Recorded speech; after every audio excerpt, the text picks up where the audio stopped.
Welcome back to the Figures and Flippy Shit Wrestling Podcast. I'm Chris. This is Susan. What we're going to do today is we're going to take some topics from wrestling that happened this week. We're going to break them down, kind of talk about them. From AEW and WWE. Yes. Yes. Yeah, because we don't have time to watch anything else other than those two. Even though that's hard. Yeah. So if you're new to our content, we've recently done a format shift where we're kind of taking a topics discussion approach rather than a straight up recap or top 10 list like we did in the past. We're just trying to find something that gives you something a little bit different. There's a lot of recaps out there. There's a lot of lists out there. So we're just trying to provide kind of a different content for you to get your wrestling. So with that being said, we'll go ahead and start with our first topic. And the first thing I want to talk about, shock surprise, is LA Knight. So LA Knight and Roman had their contract signing on SmackDown last night. And I don't know about you, but even though LA Knight is the most predictable outcome, I think, of any of Roman's defenses over the last, year that he's defended the title 3 times. But with LA Knight, I feel like it's the most fun because I feel like everybody up to this point has approached Roman with some air of respect for his accomplishments and what he's got going on. And LA Knight just doesn't give a shit about any of that. So the segment started with LA Knight literally interrupting Roman's entrance, which was great because the big knock on Roman is that his entrance takes forever. And LA Knight was like, none of that. So then LA Knight took it a step further by going to the ring and then sitting at the head of the table. So he's just sitting there just poking his bear with a stick. And no one, I can't think of anybody that's really come at Roman like that since we've been watching. Yeah. Since we've come back, where they're just straight up like thumbing their nose at Roman. Yeah. And I feel like LA Knight is the perfect dude to be doing that. Mm-hmm. Because it fits his personality so well. And the crowd just ate it up. I mean, I saw a post from a guy that was there live and he said the LA Knight chants are deafening in here. Yeah. And it's crazy to think a year ago this dude was like Vince was going to fire him because he couldn't do a scripted promo. Mm-hmm. It's insane. It is insane. How many times? It's crazy. If you look back over the history of wrestling, how many times Vince has been bailed out by people that saw things he didn't. He had no faith in Stone Cold, had no faith in The Rock. Yeah. And these people just got over despite themselves. It's really interesting if you ever look into it. Yeah. So I guess my question to you would be, how do you feel about this whole feud? Do you feel like it's predictable and a waste of time? Are you having fun with it? Where are you at with this whole thing? It's extremely predictable. Mm-hmm. It's really predictable, but it's fun, but it's predictable. LA Knight's not going to beat Roman Reigns. So. I have seen theories that people think that LA Knight might be the first one that Roman just straight up beats with no bloodline shenanigans. And I think that would be a mistake. Maybe. I don't know. I know the bloodline antics are played out. It's the same thing. Ref bump, solo, visual pin on Roman. Yeah. Roman ultimately gets the win. They need to do a variation on that formula, but I also think that LA Knight has come too far to just be beaten and move on. But I think that's what's going to happen. I think after Saudi, LA Knight's going to go probably back towards more of the U.S. title picture. I think this is just kind of a way of WWE saying, hey, we realize you like this guy. We're going to put him in this big spot, but he's not part of where we're going, so we're going to do this now and get it out of the way. Yeah. It's kind of, I've seen a lot of comparisons to Sami Zayn from last year. Mm-hmm. But clearly their direction is still Cody Rhodes. Because while this has been fun, while the LA Knight detour is fun, there was just a different energy a couple weeks ago when Roman and Cody came face to face. I just want to get it over with. This has been the plan since Cody got with the company. Just get it over with already. Mm-hmm. It's 2 years gone by. Just do it already. Yeah. And I've also seen the reports that Roman's not even booked for Survivor Series and his next match isn't until the Rumble. This is getting ridiculous. Yeah. I'm really thinking Brock defended the title more than this. Probably. Which is insane because everybody was like, Brock never defends the title. Just imagine what we were coming into. Yeah. But yeah, this is a feud that has been really fun. I think it's a great spot for LA Knight to be in, but ultimately, like you, I think it's super predictable. Of course, you and I aren't watching Crown Jewel, although damn you, WWE, for doing a good job of building that card up pretty well. Making me want to watch it. But... Well, they have to because they know that some people just don't want to watch it because it's in Saudi. Yeah, it just sucks because it used to be the Saudi shows were just like glorified house shows and you missed nothing, and now significant things happen. Like last year was the super kick heard around the world when Jimmy and Jay finally. I'm not that worried about it. We can watch it somewhere online.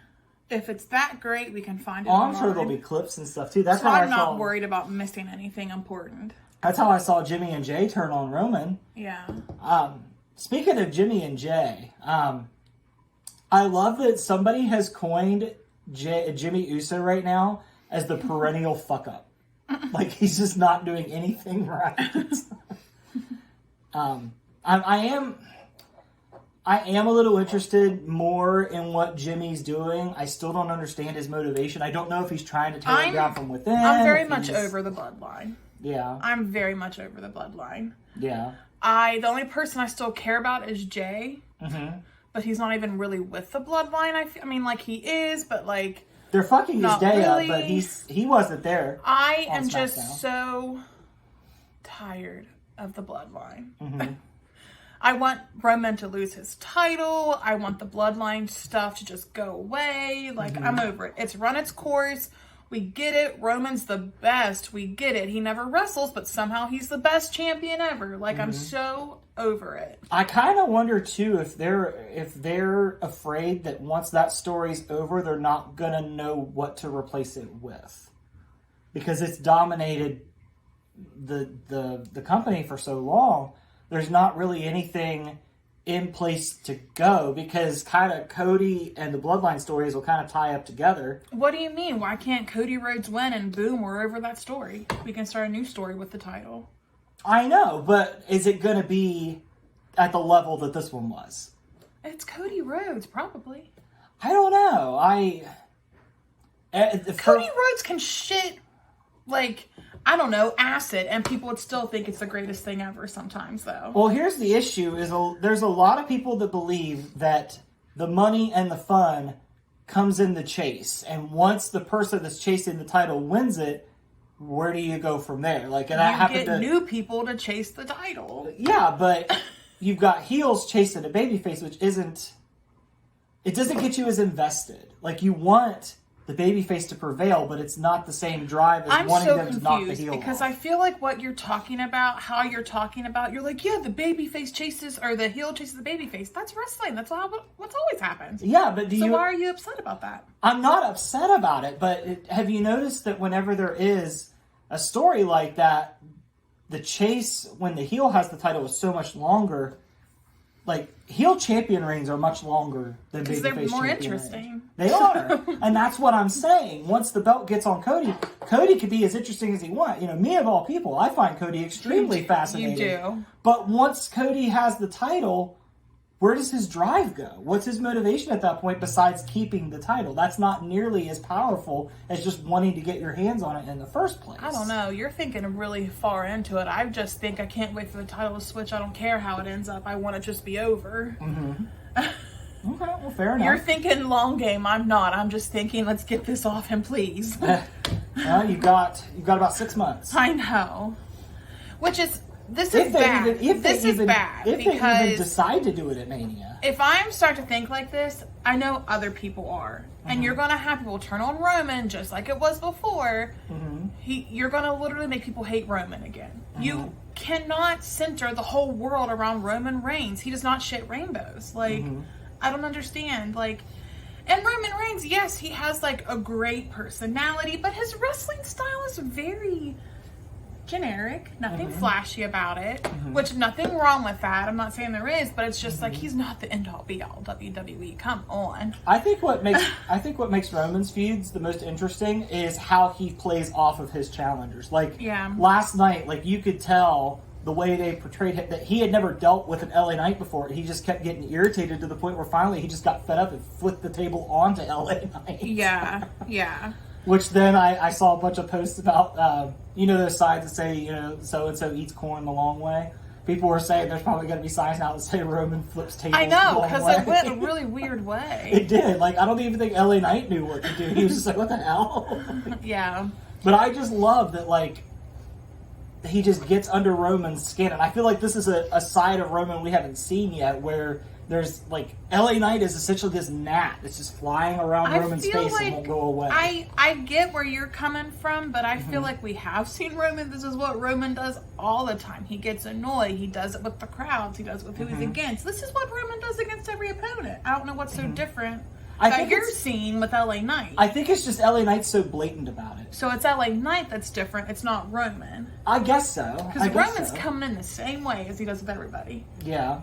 Arrogant, annoyed, thinks he's better than them. Dismissive. That's what he always does. Yeah. Roman has not done anything differently since he became a heel. No, but I feel like at this point, like, Roman's at this point where, like, his annoyedness before is when, like, you're annoyed with people or your job or something like that. Like, you're extra annoyed. And then LA Knight comes in, and LA Knight is like, you're already pissed off at work and the people around you, but then there's this fly that won't get out of your face and won't stop buzzing in your ear, and it just pushes you even more to a new level of annoyance. I suppose so. I guess it's different. I don't see the difference. We can agree to disagree on this one. I don't see anything different. He's doing this. He's reacting the same way he did with the wherever the crowd was that Sami Zayn's from. Where's Sami Zayn Montreal. from? He did the same thing with the crowd. Like, he's not doing anything different from And in where was it that it was England or something where he was like, "Why are we here? This is stupid." Right? Like, so he's not doing anything different for me, in my opinion. No. I'm just so over him. It's not that I'm over him. It's not that I don't like Roman. It's just I just want him to not have the stupid title. Yeah. I don't care about the title because he has it, honestly. I'm not going to care about it again until it's off of him. Yeah. If I'm being blunt about it. But that's how I get whenever stories go too long. Like, you can't hold my attention. I'm just over it. Yeah. I do feel like this one it's a story where I feel like it's the most about the title that it's been in a while. It's been so much about family drama and so many of the other feuds, but this one feels like it's just straight up about the title, and LA Knight just doesn't have time for Roman's pageantry. He wants a title, and that's all he cares about. You're just really wanting it to be different for some reason, aren't you? It is different because there's not, like, where Roman was at the contract signing with only Paul Heyman. We will agree to... No. Until Jimmy came out later. I was going to say, he wasn't alone. Yeah, but usually when Roman comes out, he has the whole family with him. Okay, we're going to agree to disagree. This is the same old Roman bloodline story to me. For you, it's different. For me, it's not. So we'll just agree to disagree and move on with this one. Okay. Because we could feud all day. I'm not going to change my mind, and neither will you. All right. From a world champion that's been champion for about 3 years to one that is coming up on his first full year as champion, let's talk about MJF. I was very adamant this week, and you kept telling me it wasn't a big deal. This is a shocker. But I feel like MJF and Kenny is a pay-per-view main event that deserves weeks of build, not 2 interactions and a random 3-day notice match on Collision. It definitely makes sense to me because that's very close to when MJF is going to pass Kenny Omega's with his title reign. So it makes sense to me to have it on the day closest to that. It does, but I feel like we could have built it more. And plus, AEW's been doing this thing lately because they're doing it with Shida too, where they're announcing these matches like MJF versus Jay White has been announced for Full Gear for a couple weeks now. Why am I supposed to believe that Kenny's gonna beat MJF tonight?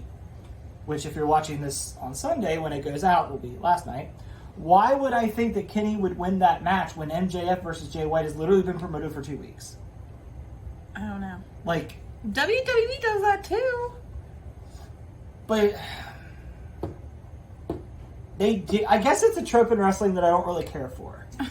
Like, if you announce your champion's match, like, I know I'm asking to get my cake and eat it too by having an announced match, plenty of build, then we do the match, and it doesn't leave a lot of room for other stuff to go on. However, I think WWE does a good job of giving those people something to do through tag matches or something where they're not putting up their title, so it's not as a predictable conclusion. Yeah, sometimes they're boring, though. Sometimes it does feel like filler, but I think sometimes you need that. There's a reason that TV shows, in a season, most of them are 8 to 12 episodes, and there is some that feels like filler, Really, every show I watch is more than that. Okay, but do you have some of those that you watch? You're like, man, this just feels like filler. Not like on the we're Real kinda Housewives, no. Well, that's different. That's really all I That watch. is a whole different. That's really format. all I watch. Okay, well, let's take your favorite show before the Housewives came along, One Tree Hill. Yeah. How many times were you watching One Tree Hill and was like, man, these couple episodes just feel like it's filler, nothing's going on, but Not it's until the only later to seasons. it's only to build toward the conclusion of that season. Not until the later seasons. Well, okay then. But still, I think you're just doing that to spite me now. I think you're pissed about how the Roman debate went down. I think that's what's going on. I'm not.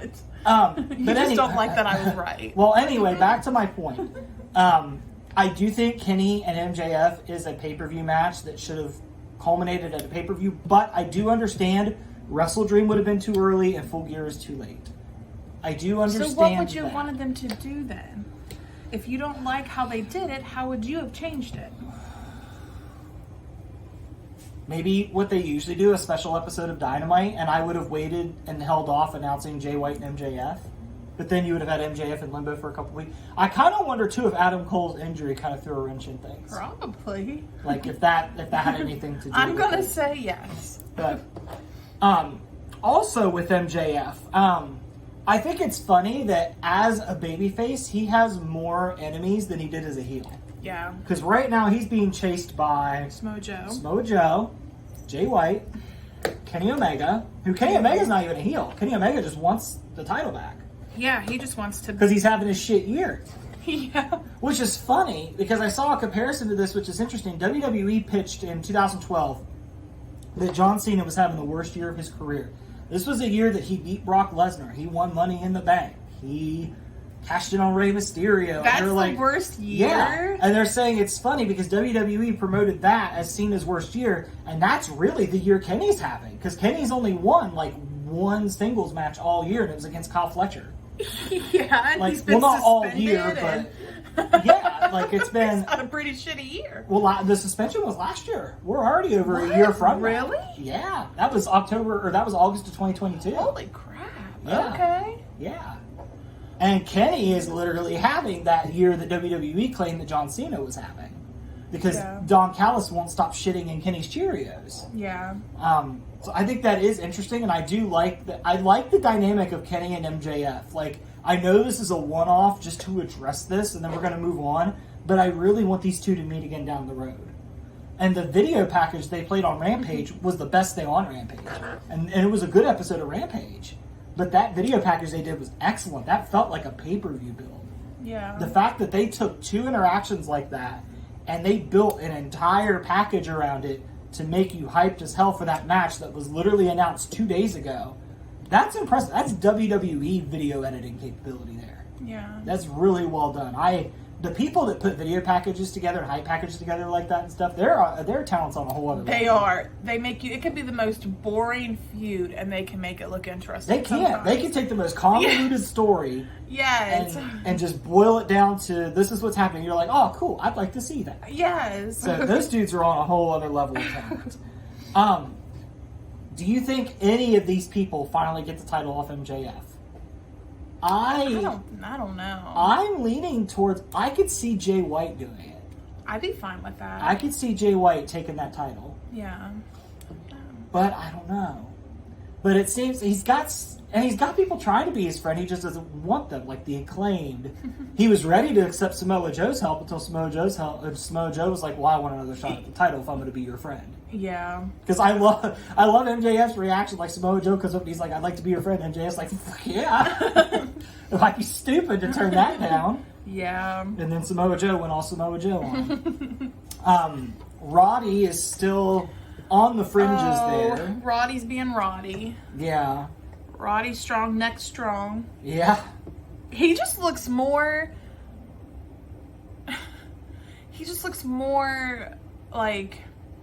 I don't want to say disgruntled. Roddy, he just like, because now he has like. Disheveled? Yes, every week. Because now he has like the facial hair. He's just so disheveled. And he has like every a week. mustache and stubble. Like, Yes, which he is like just the looks so ultimate douchey disheveled. look. Yes, he's like obsessed with Adam Cole. Mm-hmm. Like.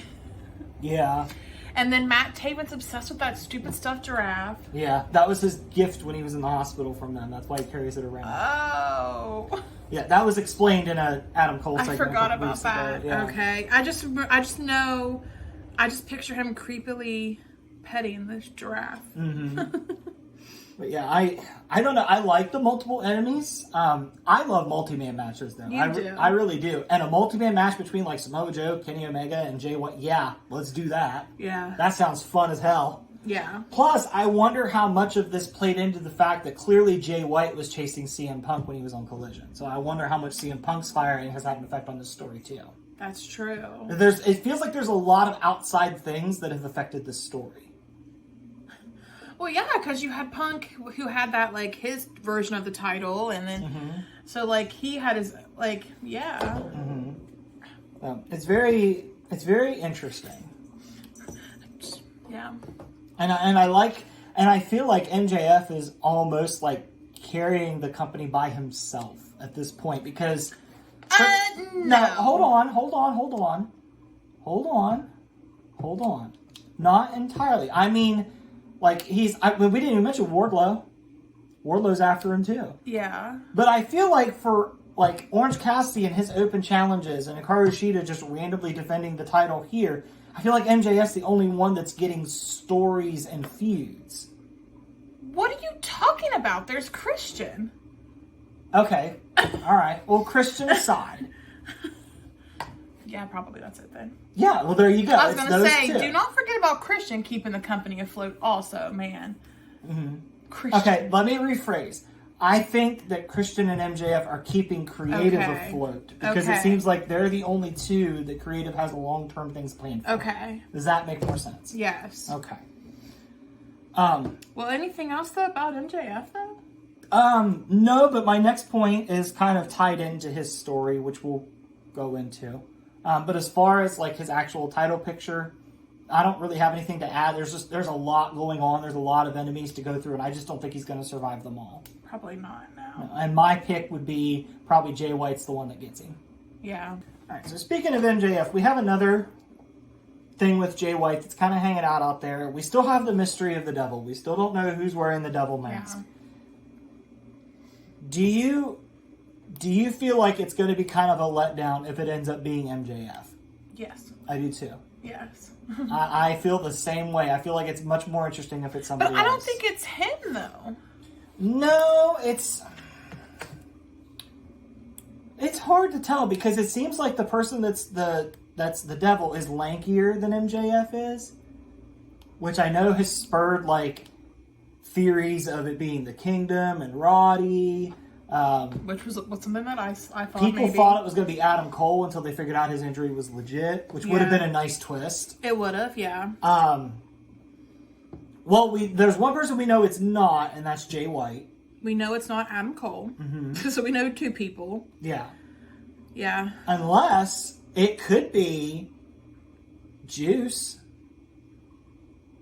And it's a swerve. I think that'd be dumb, but it's possible. Juice is kind of lanky. Yeah. But I don't know. It's interesting. I know somebody else that I think would be a really good pick for it, but doesn't fit with what they're doing right now because they have something else going on with somebody else. Swerve, I think, would have been a really good choice. Yeah, but Swerve's got sense. No, because he's got his stuff going on. No, he's Swerve's doing his own creepy things. He's breaking into Hangman's house and talking to, I think, an empty crib. Mm-hmm. I don't know. Yeah, I don't know. It's really hard. Which was cool. I enjoyed that. I like creepy. I like whenever they go into other wrestlers' houses. Wait a minute. I have a new theory that I just now thought of. Mm-hmm. Last night, during or at the end of the Kenny Omega MJF video package, Don Callis approached MJF. What if the devil and the devil's people are Don Callis' family? Well, we know it's not Hobbs. No. It could be Ospreay. Or... It could be Ospreay. It could be Sammy Guevara. Sammy Guevara's out right now with he had a concussion, I think. Did he at the time that was filmed? He's had it for a while. He's been out for a while, for a couple weeks. It could be Takeshita, but Takeshita's pretty built though. I think he's smaller than MJF, isn't he? I don't think so. Takeshi's kind of a big dude. I don't know. I don't know. They've done a good job keeping the mystery, but I feel like we're... Do you think we'll find out before Full Gear? I hope so, because yes, it's fun, but again, stop dragging me on so long. Just, like, okay, tease it a couple weeks, and then just tell me who it is. Let's not drag this on, because then I'm going to get annoyed and not like it.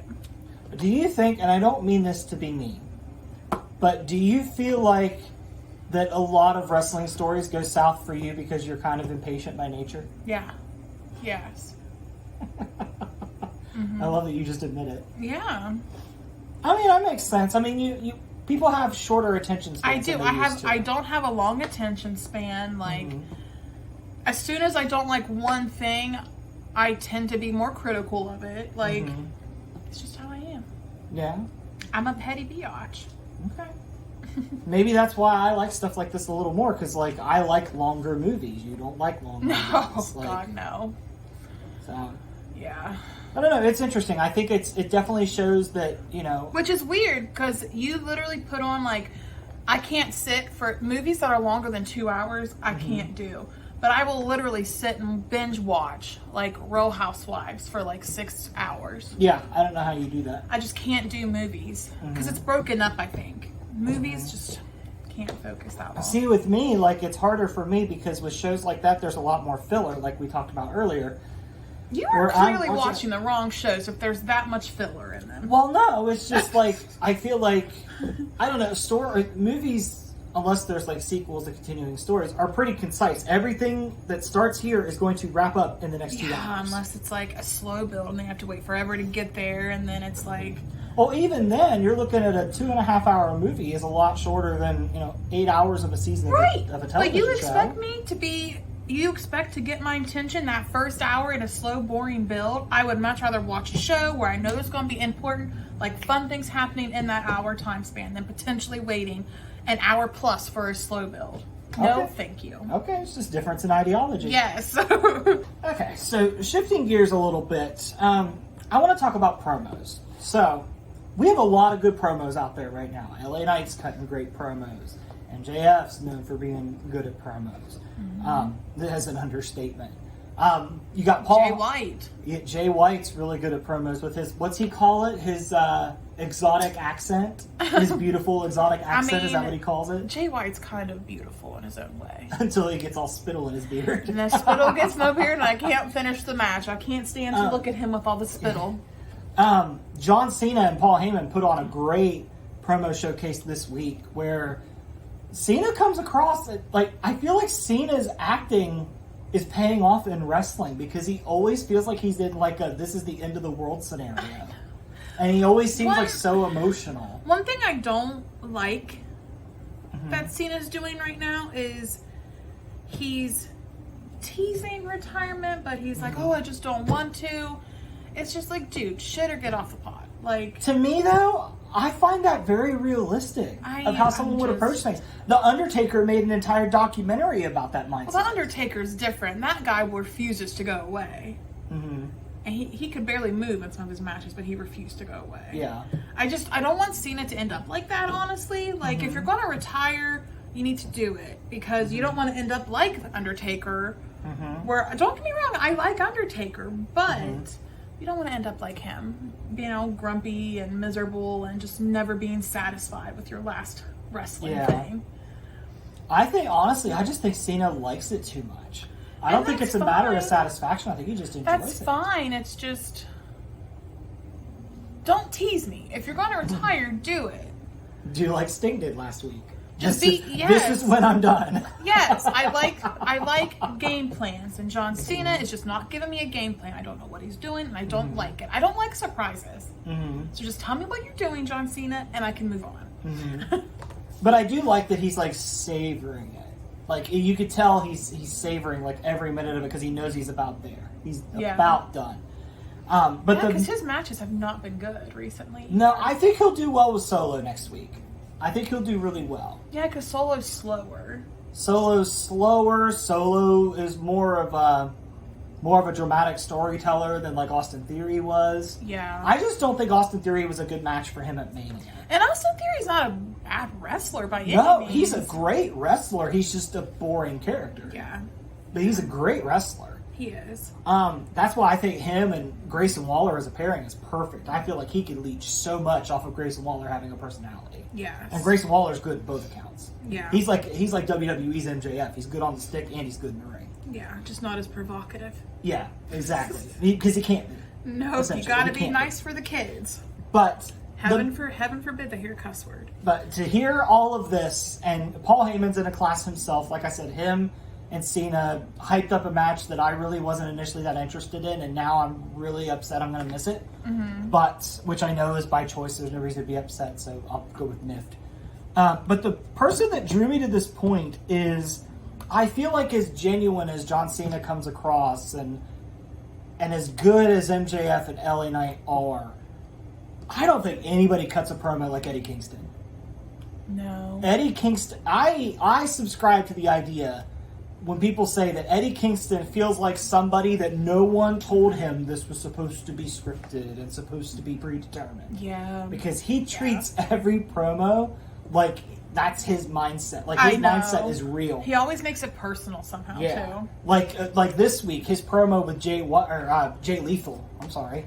To build up their Ring of Honor match. Like the Ring of Honor titles feel like such an afterthought when they're on AEW, but damn it, I'm invested because Eddie Kingston just went full emotional talking about how he hated he was going to have to beat him in front of his mom, and he just kept saying, "God damn you, Jamar." Like, I know. It was just, there's just so much emotion with Eddie Kingston, and I think what helps too is we've met Eddie Kingston, and he's very similar. Like he's just he's not as dialed up, but the same.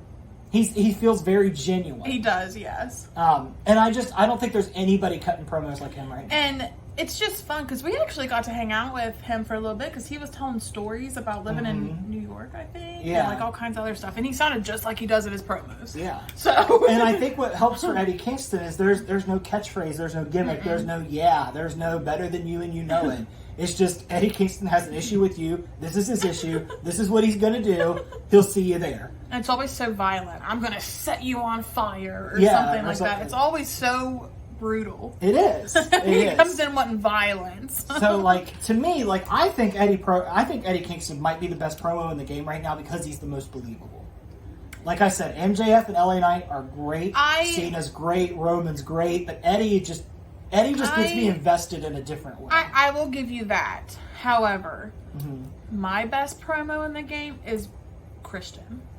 Yeah, Christian's good too. He's brutal. He crosses the line, and I love it. Now, there again, absolutely love it. There again, I think what sets them apart is Christian says these things to purposefully get under people's skin. Yes. And I feel like Eddie Kingston just says what's on his mind. So, like, that's what I was saying. I do agree that, like, yes, Eddie Kingston is great, but if I had to pick one person to listen to a promo for the rest of my life, it would be Christian. See, that's why I will gladly let Christian insult me for the rest of my life if I can hear him talk. Yeah.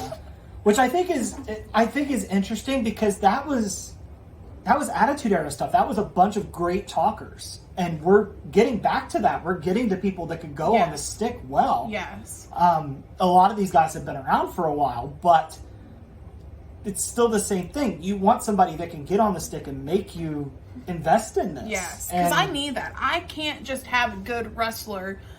That's kind of my beef with Kenny Omega. I understand. He is an excellent wrestler, but he doesn't do it for me on the microphone. I don't like his promo style. He just kept calling MJF pal. Like, I don't know. He's kind of, I just don't like it. He just doesn't, he sounds awkward on the microphone, which I get it. I'm awkward, so I probably would sound awkward too. But so if anything, it helps you identify with Kenny Omega. He's a weird one, so but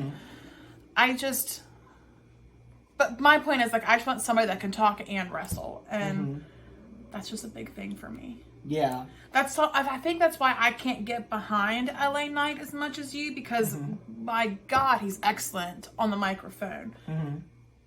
However, his wrestling isn't my style. I like flippy stuff. I can appreciate the other stuff. but that's just not my style. It still scares me every time he jumps from the ring to the top rope to do that suplex. Ever since him and Sheamus fell, I get scared a little bit every time he does it. But every time since then, it's been flawless. So I don't know. People have bad days. Yeah. And clearly it didn't affect his push. No. I mean, he got Roman to come back to work for the first time since SummerSlam, so that's a good thing. I think it was actually the Saudi money that got that to happen. For sure. But yeah, I just wanted to... I don't feel like... I feel like Eddie Kingston's one of those people that does, like... If you know Eddie Kingston, you love Eddie Kingston, but it's just a matter of how many people know of his existence. Yeah. But no, Eddie Kingston can get me invested in a different way than those other guys can. I can see that. I really appreciate his work. Yeah. So I just kind of wanted to highlight that, talk a little bit about Promo Game, because it's a good time for Promo Game right now. Yeah, agreed. So, all right, so switching back over to WWE. What do you think of all these deals that Rhea Ripley's running around making? That it seems like, are the Judgment Day aware of these deals? Do they know what's going on? Because it's always just her. I just take it that Rhea Ripley's like the leader, and she's doing what she has to do to get the job done. Well, Cody called that out. Yeah. Cody said he wanted to talk to the leader of the Judgment Day, but he saw that Rhea wasn't there. Which is a good barb from Cody. Which is just good. That's just nice because I don't know, has a woman ever leaded a faction of all men? Like just all men and her? Have they ever been the leader of it? And I don't mean like in a managerial role. I mean like have they ever led a faction? I'm not sure. Like one woman and all males. I feel like that's a big deal. Yeah, and the fact that the power shift is her. Because you don't normally mix. There's not very many factions out there that have men and women. Yeah. Like the Judgment Day and when the Jericho Appreciation Society was going. That's the only two I can think of. And Anna Jay is nothing compared to Rhea Ripley. No. Like Rhea Ripley is like the threat. Like people are scared of Rhea Ripley on the show. So like. But it's interesting to me that Rhea's been cutting these deals because she's talked to Drew McIntyre. She's talked to Seth Rollins. She's talked to Paul Heyman and the Bloodline. So I'm interested to see where all these deals are going. Like, is she just covering her bases? Are they setting something up? She's teased the idea to Rollins that Damian Priest could focus more on Roman Reigns. Yeah. But at the same time, like, she's trying to get into bed with the Bloodline as well. So I guess my question is what do you think Rhea's endgame is? She's just being a Paul Heyman. You think Paul Heyman manipulates. That's what Rhea's doing. You think she's just kind of playing Paul Heyman at his own game? I don't know if she's trying to play Paul Heyman at his own game, but I'm just saying that's kind of what Paul Heyman does to all the Bloodline members. He goes around, manipulates, and like... See, I'm torn about Damian Priest right now because... And it's not Damian Priest himself that I'm torn about. If he cashes in on Rollins, it feels like that was the plan from the beginning because they feuded for so damn long. They feuded all summer. If he cashes in on Roman, he's not beating Roman. So I feel like Priest is kind of in a bad place because if Priest cashes in on Rollins, Rollins is going to want it back. So then we have another Rollins Judgment Day feud for another 3 months. And we just did that over all summer. Yeah. So I like the idea that they teased that he would cash in on Roman, but I don't find it believable in the slightest that he would succeed. I mean, and I think why couldn't it? You've had some pretty like wrestlers that never win anything beat people for the title with the Money in the Bank. You do. However, I do have a theory of what Priest might do. I think there's a chance that because it all plays in so well, Rollins is the only person that's ever cashed in at WrestleMania. Mm-hmm. What if Priest cashes in at WrestleMania on Cody after Cody beats Roman? I don't know. Maybe. That is interesting to me. They're feuding right now. Not to me, because it's like we had to put up with Cody wanting a title for so long, and then he loses it in 5 seconds. And then we'd have to hear him whine about losing it in 5 seconds. So that does not sound interesting to me at all. That sounds like torture.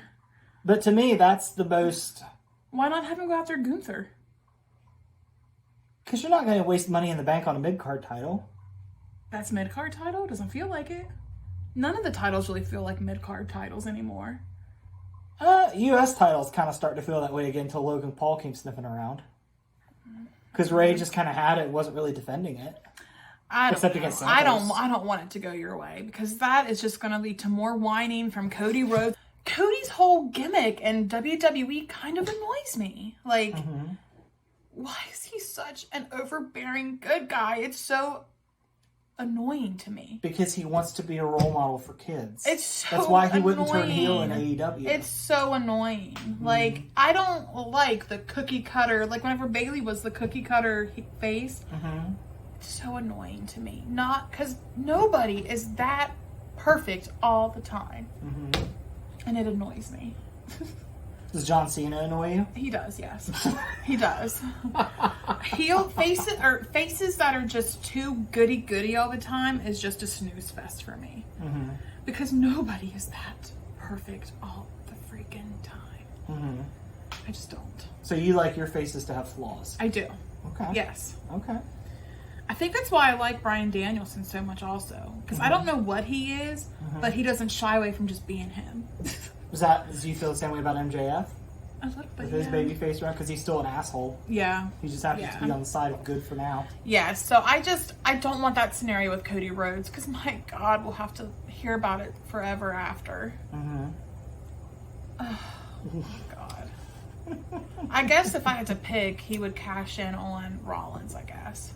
If I had to pick one, I would much rather have that scenario. I would much rather put up with the repeating than deal with Cody Rhodes whining some more. I think if he cashes in on Rollins, I think they should kind of do a Bianca Belair with him and let him take a couple months off. He deserves it. Yeah. Yeah. He does.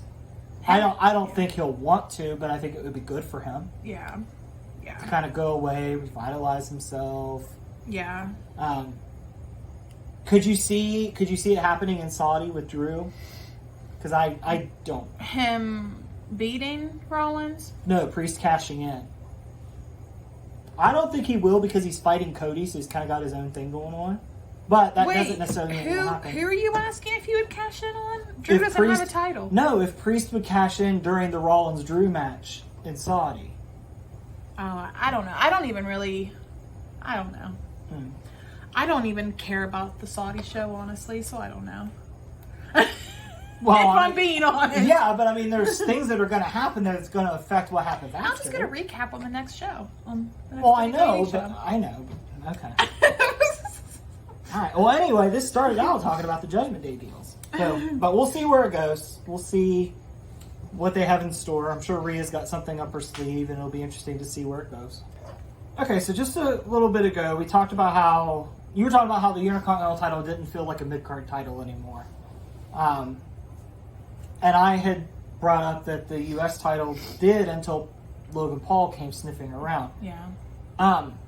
So I guess my question to you is, do you think it does anything for the U.S. title if Logan Paul has it? Do you think Logan Paul should be a champion? I don't know, honestly. I don't think it would do anything for the title. Is he really that popular? Outside of WWE? He gets a lot of clicks. So he is popular? Yeah. I didn't know he was actually popular. Yeah, he's one of the most followed social media people. Oh. Yeah. I didn't realize he was actually a big deal. He is. I just thought he was like a bad person. So of course WWE brought him in. No, he has legit popularity. Oh, I don't know. My problem. I don't know if it's going to do anything to the title for him to win or not. Because are his fans really tuning in just because of him? My problem, the thing that I run into is he's chasing the U.S. title. What show is that on? Honestly, I have no clue. It's on SmackDown. Okay. So is Roman's title. Logan Paul doesn't come around all the time, just like Roman. Oh, God. So is SmackDown going to be titleless? Probably. Because the tag team titles are usually defended on Raw more. I don't know. So then the only title that you would have over on SmackDown would be the Women's Championship. So I don't see, if Logan Paul is not going to be a regular occurrence, which he's clearly not because he has multiple eggs. Well, he said he was a free agent now too, so he could go anywhere he wanted on the shows. Yeah. But I don't know, But honestly, if he was going to have a mid-card title, I would much rather him take it off Rey Mysterio than take it off Gunther. Yeah. I would much rather have that. Agreed with that, yeah. Yeah. I think Logan Paul is talented enough to hold a title. He's just not there. That's the issue. Yeah. I think if he could be there more, I think he'd be open to it. He is very talented, but if he's not going to be there, I don't think he deserves a title. Yeah. If you're not going to show up every week, you don't deserve a title. Mm-hmm. It's like, you don't deserve a title if you're not going to do anything. Mm-hmm. And SmackDown would have 2 of those instances Yes. if he took the U.S. title. But I can't help but think, because somebody posted it, and I kind of wonder if this is where it's going to go. I keep seeing people speculate that Logan Paul is going to take the title off Rey and Saudi, and then LA Knight will take it off of Logan Paul at Mania, is what I keep seeing. I mean, as long as he's there, Mm-hmm. I don't like him personally, Mm-hmm. but I can admit that he is a pretty good wrestler. And his matches are fun to watch. Yes, and he is not scared to take bumps. Like, No, he has no fears. No. So, like, if Logan Paul didn't have a career on social media, the dude could be a wrestler and a great one. He could. Yeah. So, like, I don't know. I guess I wouldn't be upset if he had a title. He just better show up to the shows with the title if he's going to have a title. Yeah. And if it does result in LA Knight getting a title from him, okay. He wouldn't hold it that long, so. Yeah, he would probably hold it till Mania. Which isn't that long, because Mania's what, in April? Yeah. So that's It's not like first that week of April. long. No. So it wouldn't be terrible. No, and I'm sure Logan Paul would defend it at the Rumble and something like that. I'm sure he'd come around more than Roman. He probably would. He probably would. Yeah, that's my only thing. Like, the talent's there, for sure. He can talk, he can work. Yes, yeah.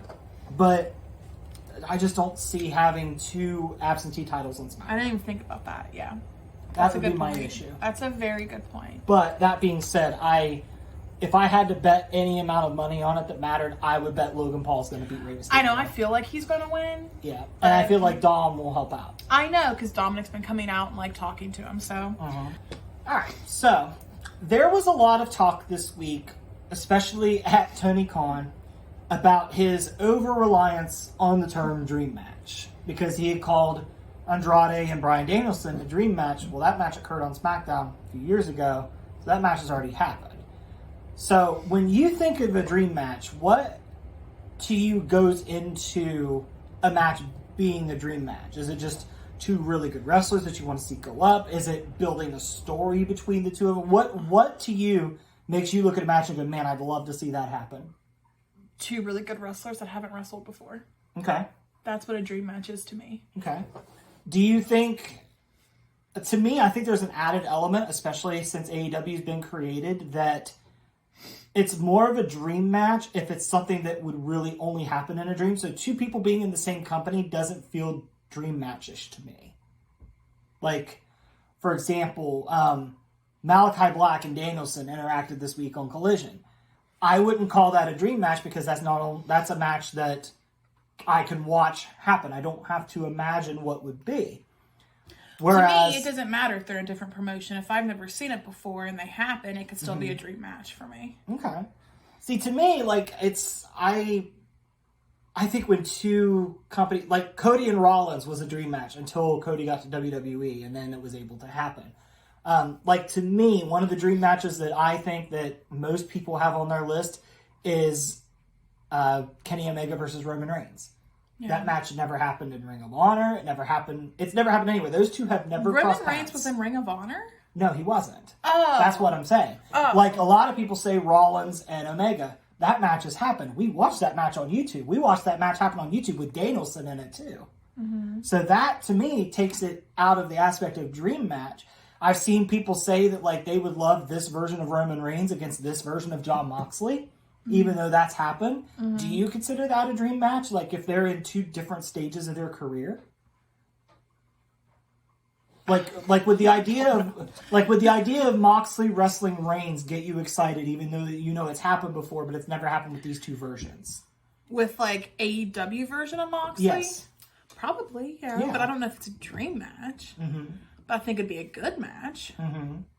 But since it's happened before, I don't know if I'd consider it a dream match, even though they are in different stages of their career. That's where I'm at, too. Like, I think if a match has already happened, it kind of takes it out of the dream match discussion.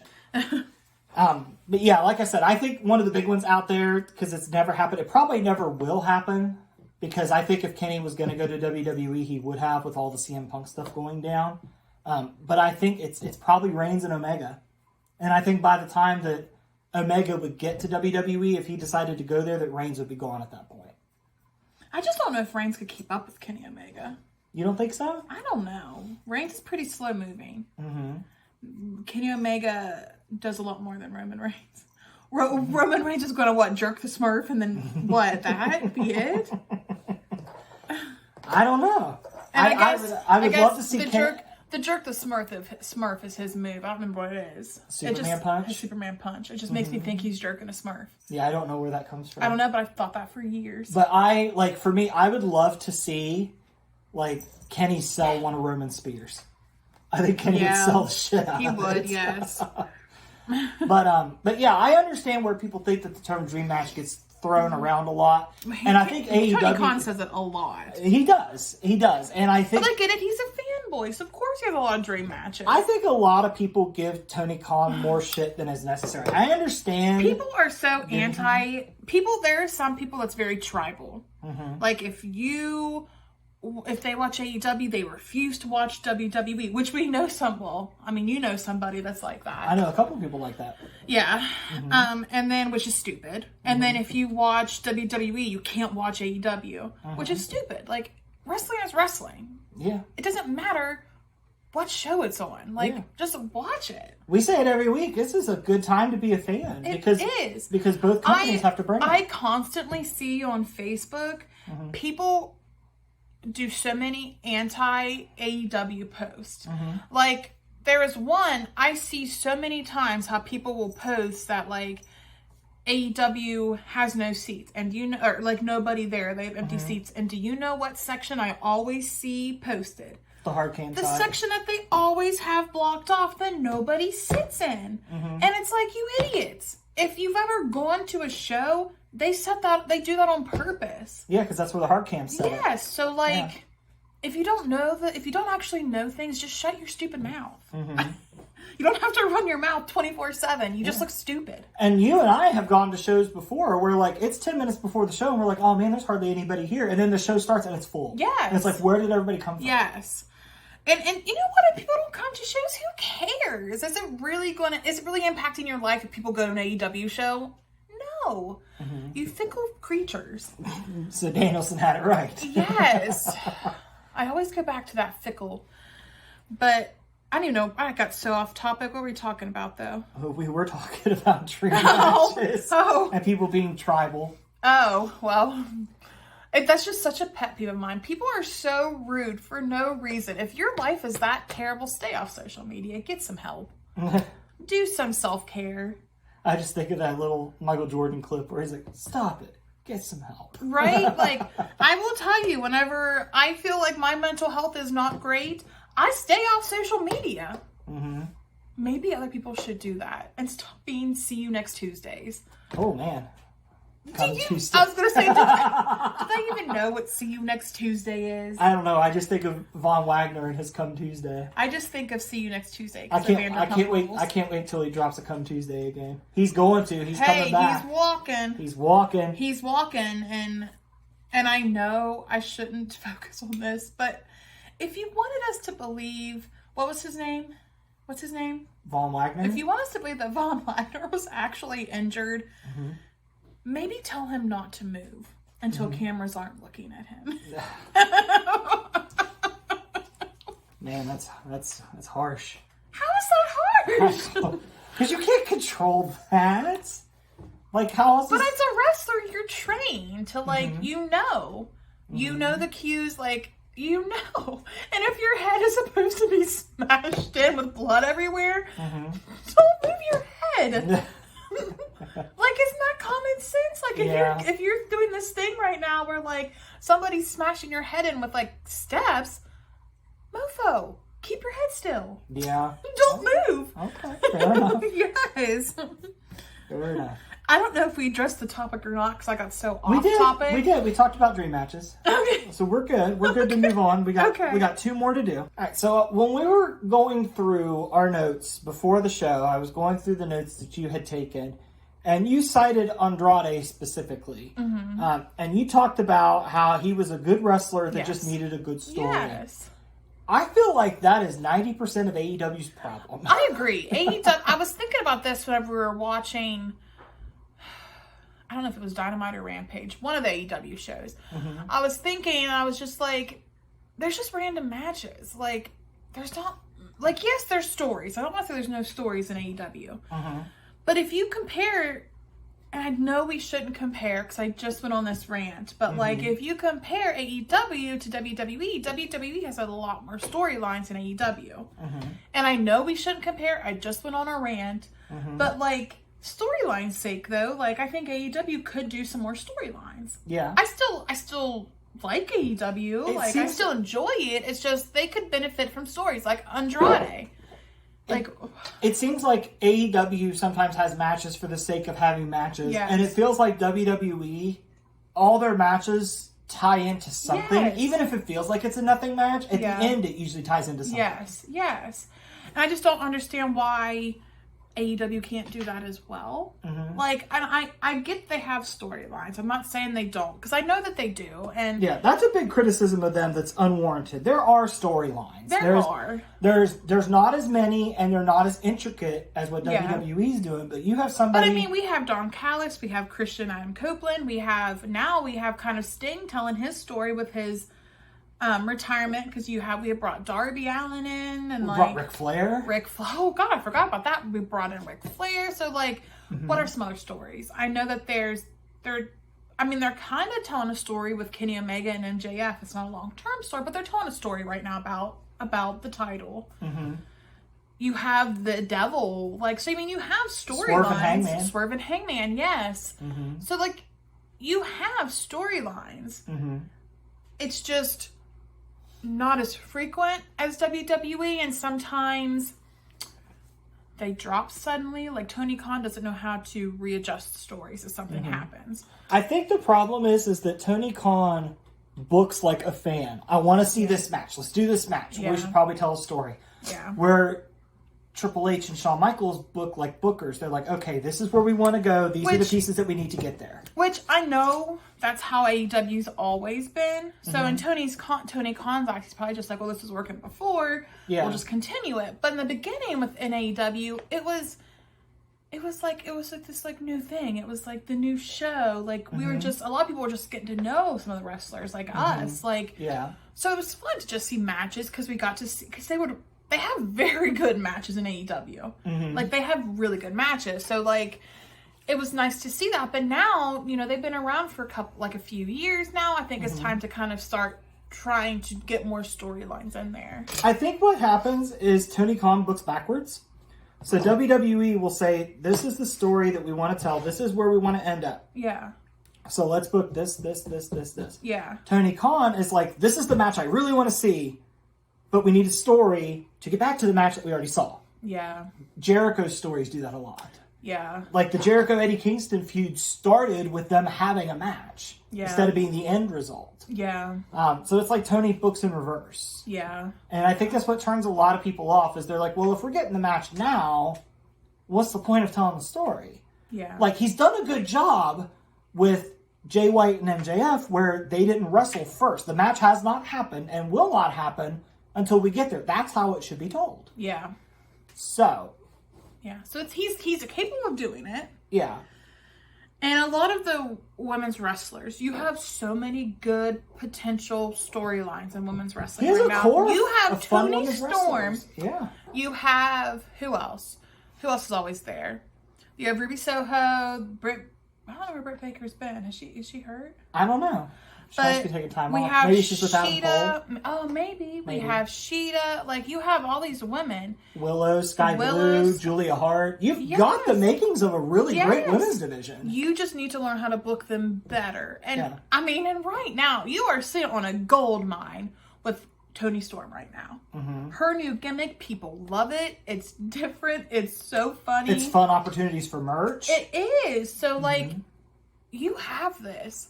Like, you have to run with this and not mess it up. Outcast, you had a great potential storyline there. And they fumbled it. Yeah. Like, they were starting the storyline between the homegrowns and then the people that came in. And it's like, it just disappeared. And now you've gotten to the point where Ruby Soho had a random match with Sheeta on Dynamite, came out to the Outcast stuff. Saraya wasn't even with her. Yeah. So, like... what's going on there? Like, yeah. You got to do better, Tony Khan, basically. So... I think everybody needs to take a page out of Shawn Michaels' booking when it comes to the women. Honestly, Halloween Havoc had 4 women's matches on night one. one. Yes. Yeah. Out of all the shows that we watch, my pick for best booker is Shawn Michaels. Which is funny because I feel like we talk about NXT the least. NXT's so good, though. I always have it on my list. You just never pick it to go over. And NXT's got good. We've been championing NXT for a while. Yeah. Is it black and gold NXT? No. But it feels the closest that it has to that in a long time. Yeah. The talent is great. Like, yes, there's a bright future there of talent. Yes, absolutely. But yeah, I think AEW is the one that has trouble having good wrestlers that get good stories. WWE does have some wrestlers that don't really have stories going. Like Dragon Lee doesn't really seem to. I feel like they're just now introducing him still. Yeah, he's getting acclimated to the main roster. Yeah. I don't think he's going to go long without having something to do.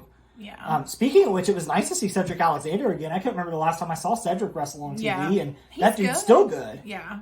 He's really good. He got a video package. He did. They're like, just a recap of... a lot of his footage is like 4 or 5 years old, but we got the video package. Yes.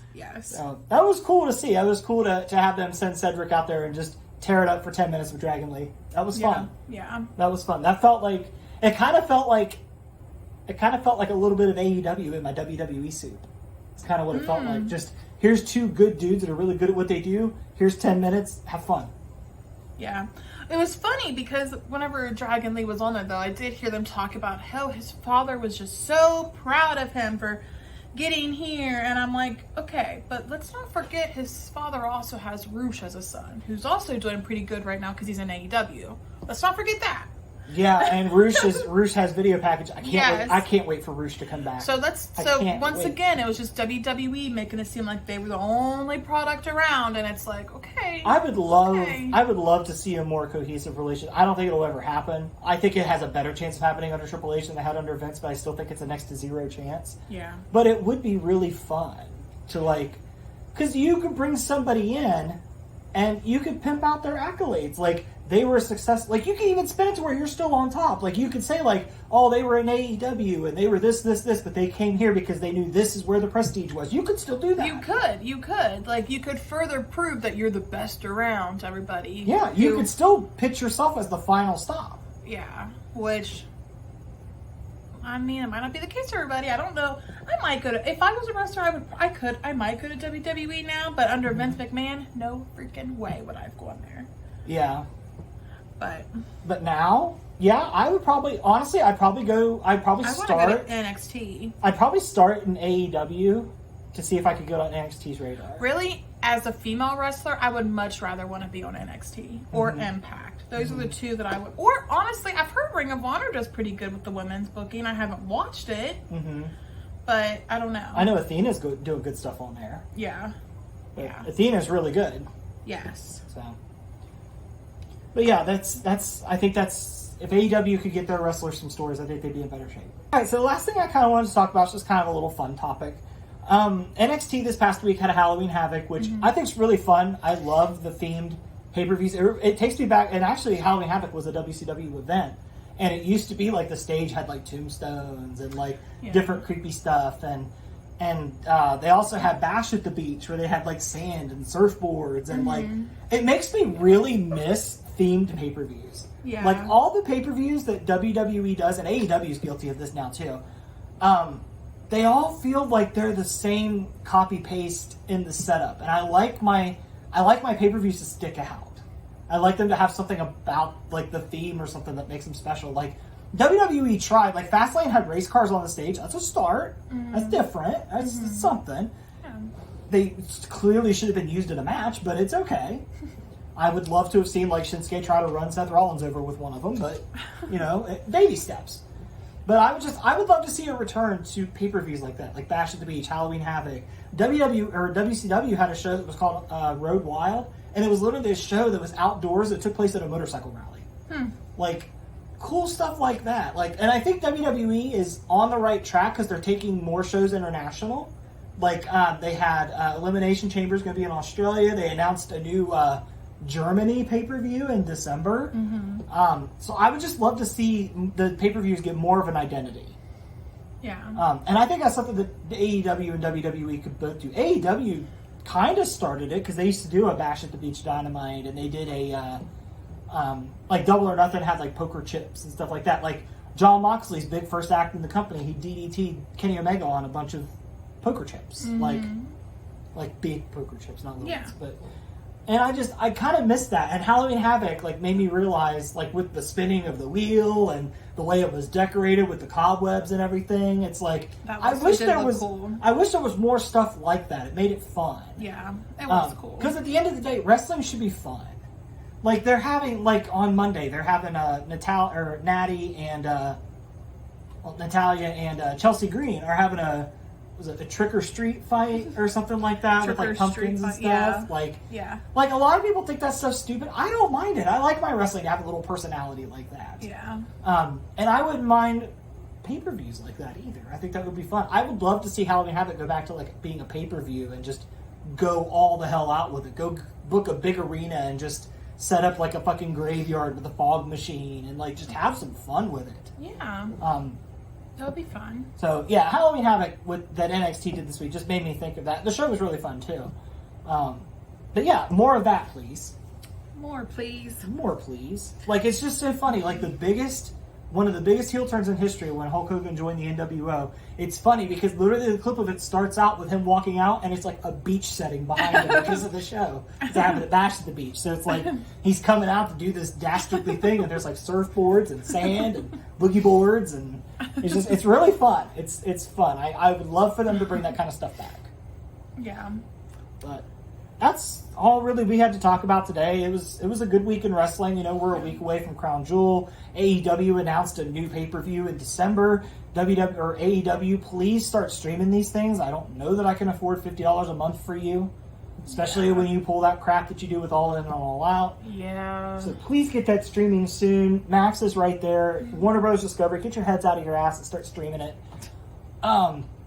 But yeah, it's as always, it's a good time to be a wrestling fan. You know, if you like AEW style, they're cooking pretty decently right now. Yeah.